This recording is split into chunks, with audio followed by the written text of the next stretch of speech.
புத்திர பாக்கியம், ஒரு குழந்தை பிறப்பு இல்லை, நான் நிறைய கோவில் போயிட்டேன், நான் நிறைய பரிகாரங்கள் செஞ்சுட்டேன், எனக்கு சந்ததி விருத்தி இல்லை அப்படின்னு சொல்கிறவங்களுக்கு நிச்சயமாக அவங்களுடைய ஜாதகத்தில் எல்லாமே ஒன்று பித்ருதோஷம் இருக்கலாம், இல்லை அவங்களுக்கு குலதெய்வத்தினுடைய அனுகிரகம் குறைவாக இருக்கலாம்.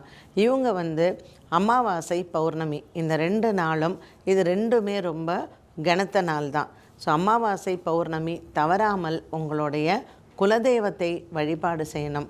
வீட்டில் குலதெய்வ ஃபோட்டோ இருந்தாலும் சரி இல்லைட்டாலும் சரி, குலதெய்வத்தை நினைத்து தனியாக ஒரு அகல் விளக்கு ஏற்றி அன்றைய நாளில் 11 நபர்களுக்கு நீங்கள் அன்னதானம் செய்யுங்க. இது தயிர் சாதமாக இருக்கலாம், நீங்கள் வீட்டில் சமைச்சு கொடுக்கலாம், இல்லை வெளியில் வாங்கி கொடுக்கலாம்.